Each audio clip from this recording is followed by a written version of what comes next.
பெண்கள் குழந்தைகளின் பாதுகாப்புக்கான சிங்கப்பெண் சிறப்பு அதிரடிப்படை திட்டம் தொடக்கம். தேர்தல் வாக்குறுதியை நிறைவேற்றும் விதமாக திட்டத்தை தொடங்கி வைத்தார் முதல்வர் விஜய்.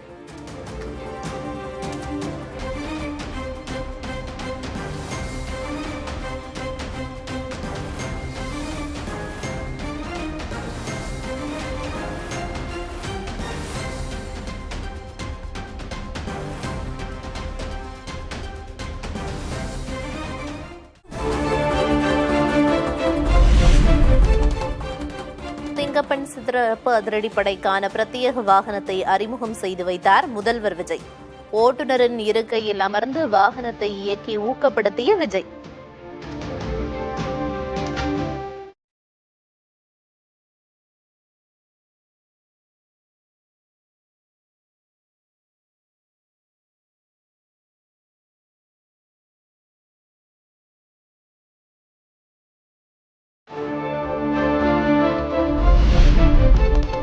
சிங்கப்பெண் சிறப்பு அதிரடிப்படைக்கான இலச்சினையை வெளியிட்டார் முதல்வர் விஜய்.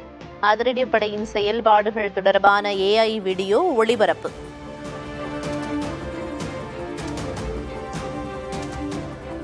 தனியா போறீங்களா? ஒரு ஸ்மைல் கொடுங்களா? தயவு செய்து என்ன விட்டுடுங்க. என்ன நடக்குதுங்க?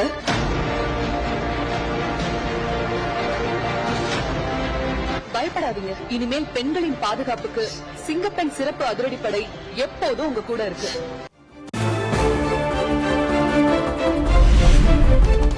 பெண்களுக்கு எதிரான கொடுமைகளில் ஜீரோ டாலரன்ஸ்.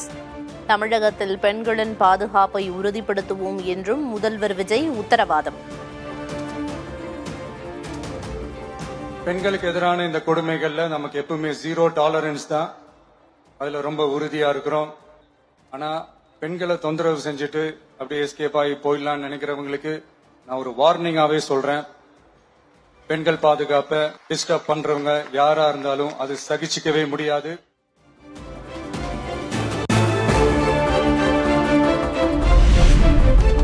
போதை பழக்கத்தை வேரோடு தகர்த்தெறிவோம். பெண் பாதுகாப்பை உறுதிப்படுத்த போதை ஒழிப்பு முக்கியம் என்றும் முதல்வர் விஜய் பேச்சு. இந்த பிரச்சனைகள்லாம் ஏன் நடக்குது அப்படின்றத அனலைஸ் பண்ணி பார்க்கும்போது சுத்தி பாத்தீங்கன்னா ஒரே இடத்துலதான் வந்து நிக்குது. போதை பொருள் நடமாட்டம். அதை வேரோட பிடுங்கி எறியணும்.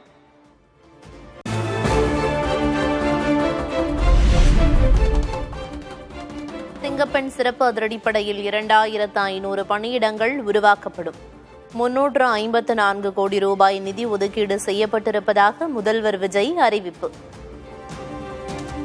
சிங்கப்பெண் சிறப்பு படைக்காக நம் அரசு சார்பாக முதற்கட்டமாக 354 கோடிக்கு மேல நிதி ஒதுக்கப்பட இருக்கு. இந்த திட்டத்தோட இரண்டாவது கட்டமா இந்த படைக்காக மட்டுமே 2500 புதிய பணியிடங்கள் உருவாக்கப்பட உள்ளது.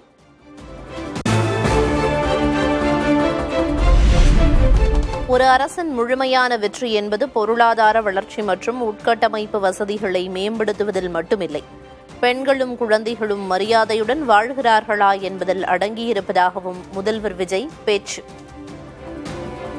இன்ஃப்ராஸ்ட்ரக்சரோட வளர்ச்சியிலேயோ பொருளாதார வளர்ச்சியிலேயோ மட்டுமே இல்ல, அந்த ஸ்டேட்டோட பெண்களும் குழந்தைகளும் மரியாதையா வாழ்றாங்களா அப்படின்றதுலதான் அந்த கவர்மெண்டோட முழு சக்சஸுமே இருக்கு.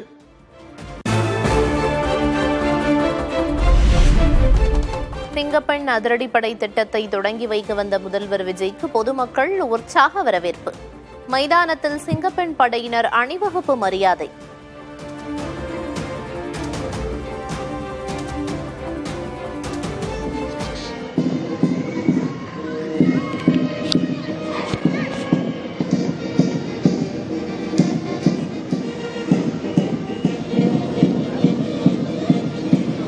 Years of hard சிங்கப்பெண் சிறப்பு அதிரடிப்படையின் நிகழ்ச்சியில் காவல்துறை இசை நிகழ்ச்சியை கண்டுகளித்த முதல்வர். சிங்கப்பெண்ணே ஆளப்போரான் தமிழன் உள்ளிட்ட பாடல்களை இசைத்த குழுவினர்.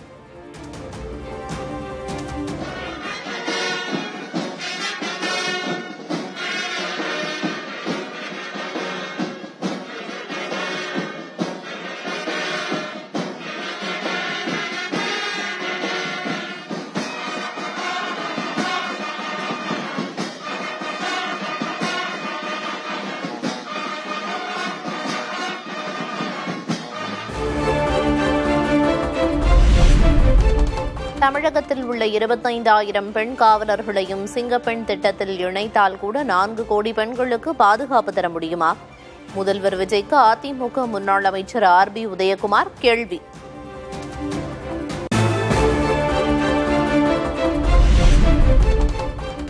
சிங்கப்பெண் அதிரடிப்படை முதலில் தாவேகவினரிடம் இருந்துதான் தமிழக பெண்களை பாதுகாக்க வேண்டும்.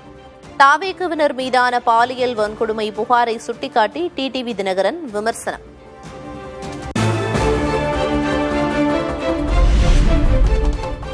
மூன்று நாள் பயணமாக டெல்லி செல்கிறார் முதல்வர் விஜய்.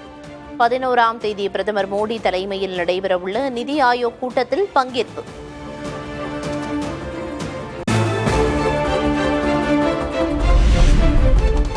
டெல்லி பயணத்தின் போது மத்திய அமைச்சர்கள் காங்கிரஸ் தலைவர்களையும் சந்திக்க முதல்வர் விஜய் திட்டம்.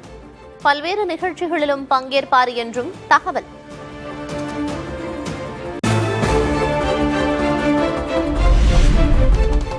சென்னை மற்றும் புறநகர் பகுதியில் பெரும் பிரச்சனையாக உருவெடுத்துள்ள மின்வெட்டு.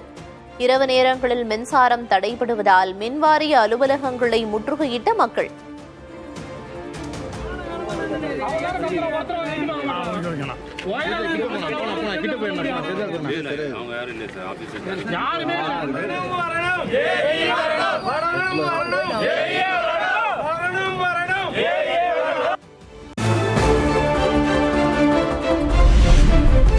சென்னை மட்டுமின்றி தமிழகத்தின் பல பகுதிகளிலும் பூதாகரமாகும் மின்வெட்டு பிரச்சினை தூக்கம் நிம்மதியை தொலைத்துவிட்டதாக மக்கள் குற்றச்சாட்டு.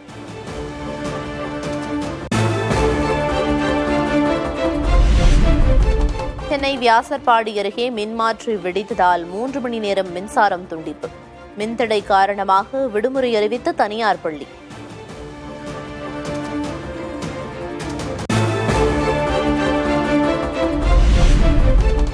பல இடங்களில் ஃபியூஸ் கேரியர்கள் திருடப்படுவதாகவும் செயற்கையாக மின்தடை உண்டாக்கப்படுவதாகவும் அமைச்சர் நிர்மல்குமார் குற்றச்சாட்டு.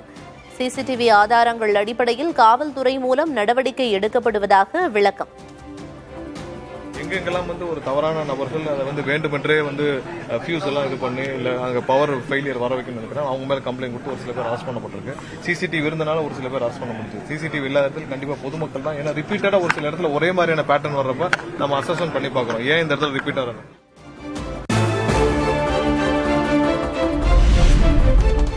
சென்னையை அடுத்த ஆவடியில் மின்வாரிய பெட்டியில் ஃபியூஸ் கேரியர்கள் திருடியதாக 2 பேர் கைது. 14 ஃபியூஸ் கேரியர்களை செங்குன்றம் அருகே 1500 ரூபாய்க்கு விற்றதாக வாக்குமூலம்.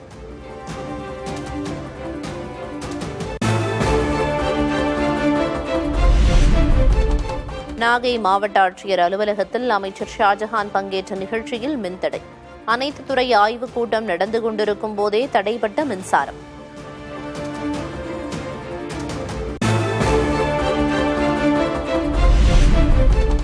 முதல்வர் விஜய் தொகுதியான பெரம்பூரிலேயே அறிவிக்கப்படாத மின்வெட்டு நிலவுவதாக டிடிவி தினகரன் விமர்சனம்.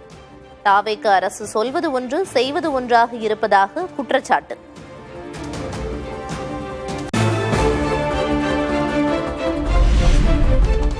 கடலூர் மாவட்டம் விருத்தாச்சலம் கம்மாபுரம் பகுதியில் விவசாயிகள் சாலை மறியல். முறையாக மும்முனை மின்சாரம் வழங்கப்படுவதில்லை என குற்றச்சாட்டு.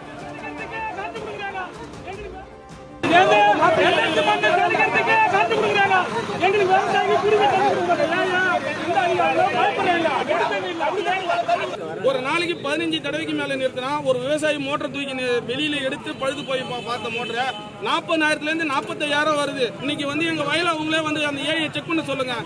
இந்த ரோடும் எங்க வயலும் ஒன்னா இருக்கு. இதுல விவசாயம் எப்படி பண்றீங்க? திருடப்பட்ட தமிழ்நாடு மின்வாரிய ஹார்ட் டிஸ்குகளில் இருப்பது என்ன? வழக்கு சிபிசிஐடிக்கு மாற்றப்பட்ட நிலையில் தரவுகளை பதிவிறக்கம் செய்து தீவிர விசாரணை.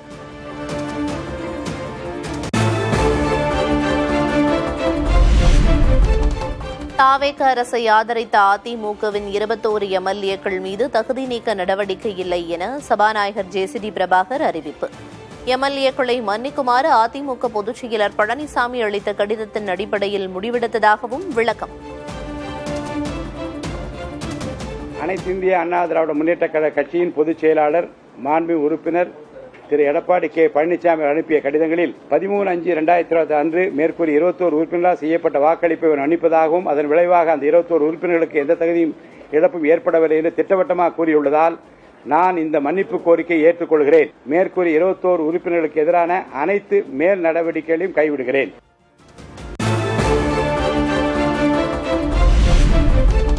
ராஜினாமா செய்த 4 எம்எல்ஏக்களின் தகுதி நீக்க கோரிக்கை குறித்து பரிசீலனை. அதிமுக பொதுச் செயலரின் புகார் மீது நடவடிக்கையை தொடங்கியிருப்பதாகவும் சபாநாயகர் பதில். 25 பேர் 21 பேருக்கு பிறகு எஞ்சியிருக்கிற 4 பேர்களை பற்றி தகுதி நீக்கம் செய்ய கோரி மாண்பு உறுப்பினர் திரு எடப்பாடி கே பழனிசாமி அவர்கள் சார்பாக மனு அளிக்கப்பட்டிருந்தது. 25 உறுப்பினர்களில் 21 பேருக்கு மன்னிப்பு வழங்கப்பட்டுள்ளதுடன் மீதமுள்ள 4 உறுப்பினர்கள் தொடர்பான மனுக்கள் மீது நடவடிக்கை தொடங்கப்பட்டுள்ளது என்பதையும் தெரிவித்துக் கொள்கிறேன்.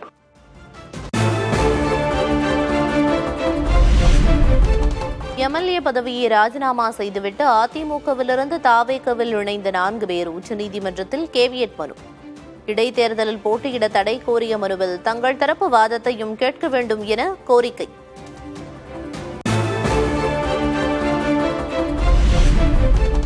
தாவேக அரசுக்கு ஆதரவாக வாக்களித்த 4 எம்எல்ஏக்கள் மீது நடவடிக்கை எடுக்காதது ஏன்?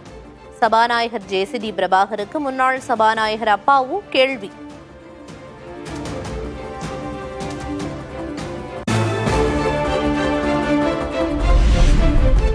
மாநிலங்களவை தேர்தலில் காங்கிரசின் பிரவீன் சக்கரவர்த்தி வேட்புமனு ஏற்பு. தாவேக ஆதரவுடன் மாநிலங்களவை எம்பியாக போட்டியின்றி தேர்வாகிறார் பிரவீன் சக்கரவர்த்தி.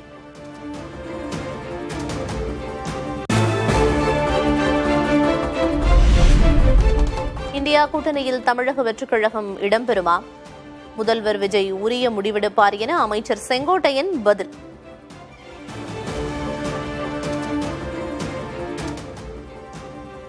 இந்தியா கூட்டணியிலிருந்து திமுக வெளியேறிட்டு தாவேகா இணைவதற்கான வாய்ப்பு இருக்கா? இல்லையே, திராவிட முன்னேற்ற கழகம் வெளியேறி இருக்கிறது. எங்கள் கொள்கை முடிவுகள் என்ன என்பதை முதல்வர் தெரிவிப்பார்.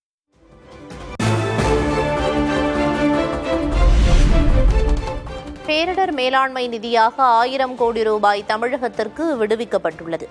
மத்திய அரசு தமிழகத்துக்கான பேரிடர் மேலாண்மை நிதியை தந்துள்ளதாக அமைச்சர் செங்கோட்டையன் தகவல். இந்த அரசை பொறுத்தவரையிலும் நமக்கு தேவையான பேரிடர் மேலாண்மை துறைக்கு 1000 கோடி ரூபாய் நமக்கு தேவை என்று சொன்னோம். அந்த நிதியை மத்திய அரசு வழங்கியிருக்கிறது. அதில் எந்த தயக்கம் காட்டுவதில்லை.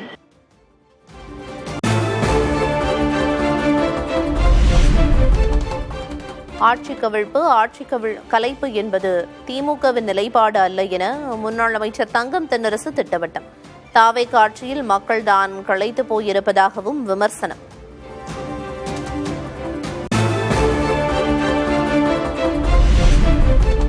ஐஏஎஸ் அதிகாரிகள் 6 பேரை இடமாற்றம் செய்து தமிழ்நாடு அரசு உத்தரவு. பொதுப்பணித்துறை செயலராக ஆர் செல்வராஜ், இளைஞர் நலன் விளையாட்டுத்துறை செயலராக சந்தீப் நந்தூரி நியமனம்.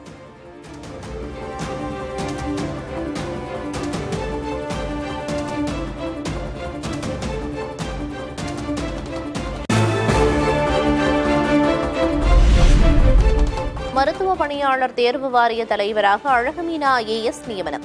கைத்தறித்துறை இயக்குநராக உமா மகேஸ்வரியும் பிற்படுத்தப்பட்டோர் நலத்துறை இயக்குநராக பிரதீப் குமாரும் நியமனம்.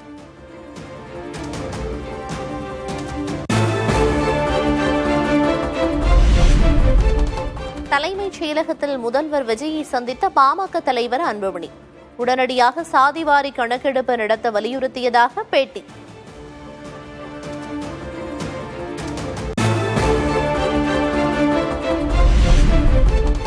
தாவேக ஆட்சியில் ஊழல் குறைந்திருப்பதாக பாமக தலைவர் அன்புமணி பாராட்டு. ஆட்சியாளர்கள் மாறியுள்ளனர், ஆனால் அதிகாரிகள் இன்னும் மாறவில்லை எனவும் கருத்து. இப்ப நாளையோட 1 மாதம் முடிவடைந்த நிலையில நல்லா செஞ்சிட்டு இருக்கிறாங்க. நிறைய மாற்றங்கள் வந்து இருக்குது. ஊழல் பெரிய அளவுல குறைஞ்சிருக்கு. இவங்க மாறி இருக்கிறாங்க, ஆனா அதிகாரிகள் இன்னும் மனசு மாறல. இன்னும் அவங்க மாற்றத்துக்கு இன்னும் கொஞ்சம் டைம்.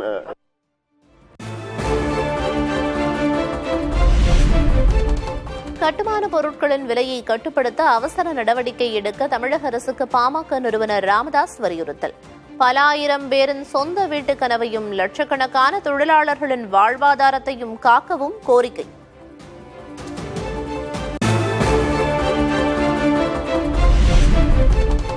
சென்னை ஓமந்தூரார் அரசு மருத்துவமனையில் சுகாதாரத்துறை அமைச்சர் அருண்ராஜ் நேரில் ஆய்வு. கழிப்பறையை சுத்தமாக பராமரிக்காத தனியார் நிறுவனத்துக்கு நோட்டீஸ் அனுப்ப உத்தரவு.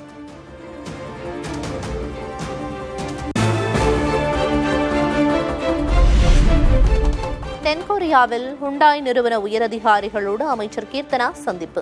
தூத்துக்குடியில் கப்பல் கட்டும் தளம் அமைப்பது தொடர்பாக தொழில்துறை அமைச்சர் பேச்சுவார்த்தை.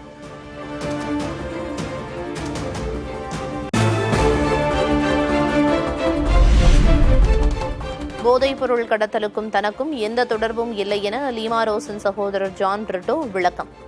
உள்நோக்கத்துடன் பொய்த் தகவலை பரப்பியவர்கள் மீது நடவடிக்கை எடுக்குமாறு காவல் ஆணையர் அலுவலகத்தில் மனு.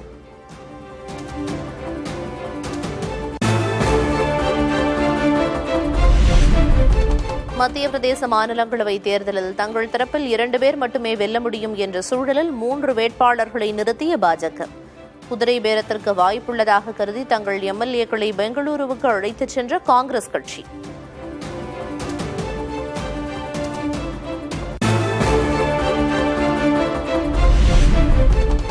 மேற்கு வங்கத்தில் திரிணாமுல் காங்கிரஸ் மக்களவைக் குழுவும் உடைகிறது.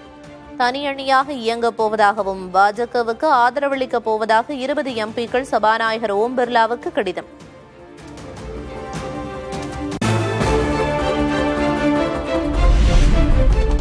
திரிணாமுல் காங்கிரஸில் ஏற்பட்ட பிளவால் அதிகரிக்கும் தேசிய ஜனநாயக கூட்டணி பலம். மக்களவையில் 292 312 உயர வாய்ப்பு.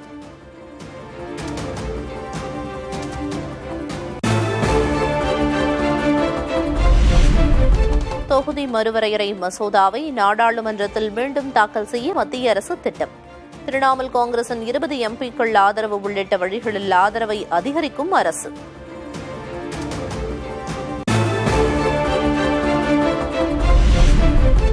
மேற்கு வங்க அரசியல் களத்தில் தொடரும் பரபரப்பு.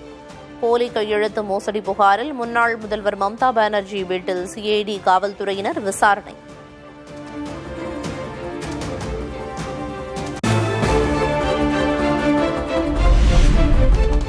கேரள முன்னாள் முதல்வர் பினராயி விஜயன் மகள் வீணாவுக்கு அமலாக்கத்துறை சம்மன். சட்டவிரோத பணப்பரிமாற்ற வழக்கில் ஜூன் 12 விசாரணைக்கு ஆஜராக உத்தரவு.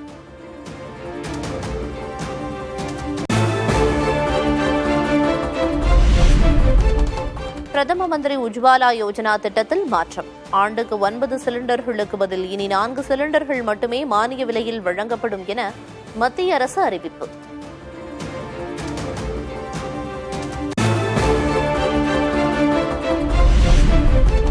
மானிய விலை சிலிண்டர்கள் எண்ணிக்கையை 4ஆக குறைத்துள்ளதற்கு காங்கிரஸ் தலைவர் மல்லிகார்ஜுன கார்கே எதிர்ப்பு. 5.5 கோடி பயனாளிகள் மீண்டும் விறகடுப்புக்கே திரும்பும் அவலநிலை உருவாகும் என விமர்சனம்.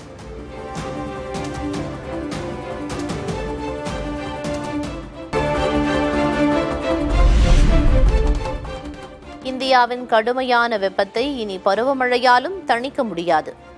உயரும் வெப்பநிலையும் காற்றின் ஈரப்பதமும் இணைவதால் சமாளிக்க முடியாத நிலை உருவாகும் என எச்சரிக்கும் ஆய்வு.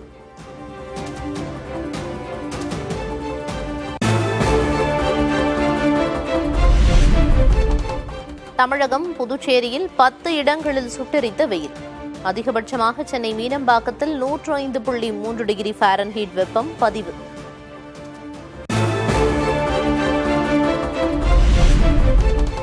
தமிழகம் புதுச்சேரியில் அதிகபட்ச வெப்பநிலை இயல்பை விட 2 டிகிரி செல்சியஸ் வரை அதிகரிக்கக்கூடும். வட தமிழகத்தில் ஓரிரு இடங்களில் அசௌகரியம் ஏற்பட வாய்ப்பு.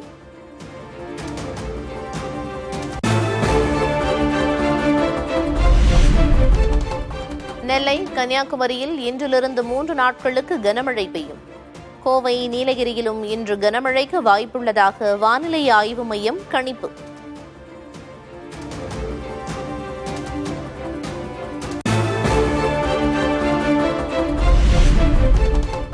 சீசன் தொடங்கியுள்ள நிலையில் குற்றால அருவிகளில் ஆர்ப்பரித்து கொட்டும் நீர். மெயினருவியில் கட்டுமான பணிகள் நடப்பதால் ஐந்தருவியில் குவிந்த சுற்றுலா பயணிகள்.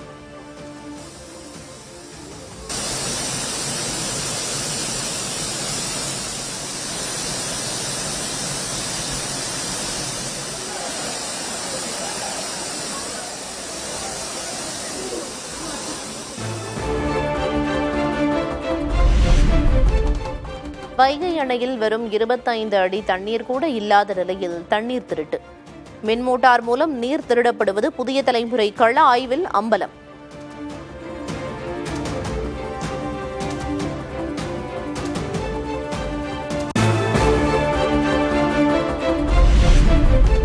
ஒரு வாரத்துக்கு பின் தங்கம் விலை சவரனுக்கு 1040 ரூபாய் உயர்வு. சென்னையில் ஆபரண தங்கம் ஒரு சவரன் 1,13,600 ரூபாய்க்கு விற்பனை.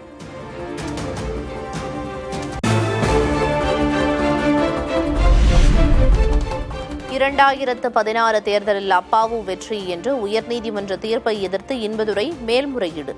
சென்னை உயர்நீதிமன்ற தீர்ப்பை ரத்து செய்ய கோரி அதிமுகவின் இன்பதுரை மேல்முறையீடு.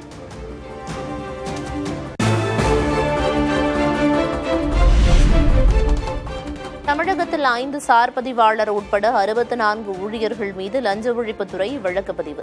கடந்த 4ஆம் தேதி நடந்த சோதனையின் அடிப்படையில் நடவடிக்கை.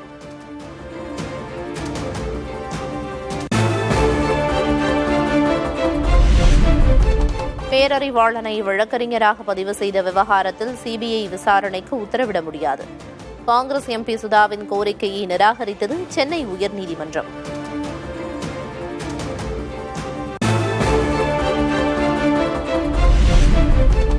சென்னை துறைமுகத்தில் பணியில் இருந்த ஊழியர் வாகனத்தில் சிக்கி உயிரிழப்பு. சென்னை துறைமுக நுழைவு வாயிலில் உறவினர்கள் ஒன்று திரண்டதால் பரபரப்பு.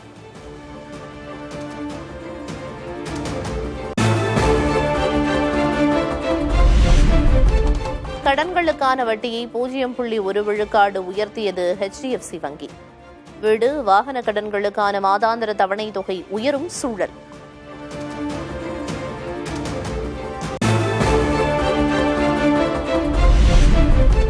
பீகார் மாநிலத்தில் பெட்டியா பகுதியில் ஆற்றுப்பாலம் இடிந்து விபத்து.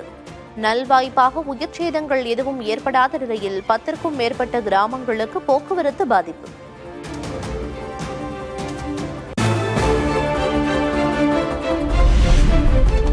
இமாச்சல பிரதேச மாநிலம் ஷிம்லாவில் 5 நாள் கோடை திருவிழா தொடங்கியது.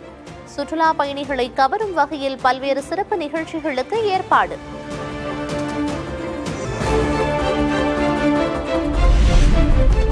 பாகிஸ்தான் ஆக்கிரமிப்பு காஷ்மீரில் அரசுக்கு எதிராக வெடித்த போராட்டம். பாதுகாப்பு படையினர் நடத்திய துப்பாக்கிச் சூட்டில் 30 பேர் உயிரிழப்பு. தங்கள் மீது இஸ்ரேல் நடத்திய தாக்குதலில் 2 ராணுவ வீரர்கள் கொல்லப்பட்டதாக ஈரான் விளக்கம். மேற்காசிய போரில் முதன்முறையாக தங்கள் தரப்பு இறப்பு விவரங்களை வெளியிட்ட ஈரான். அமெரிக்க மக்களிடையே அதிபர் டிரம்புக்கு ஆதரவு கடுமையாக குறைந்துவிட்டதாக கருத்து கணிப்பில் தகவல். தேவையற்ற போர்களால் விலைவாசி அதிகரித்துவிட்டதாக டிரம்ப் மீது விமர்சனம்.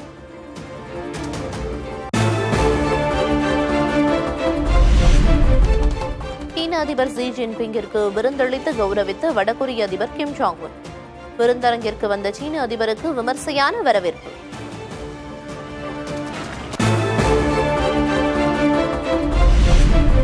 நியூசிலாந்து நாட்டின் வெலிங்டனில் திடீரென வீசிய சூறாவளி காற்றால் இயல்பு வாழ்க்கை பாதிப்பு. கடுமையான கடல் சீற்றம், விமானம், படகு சேவைகள் ரத்து.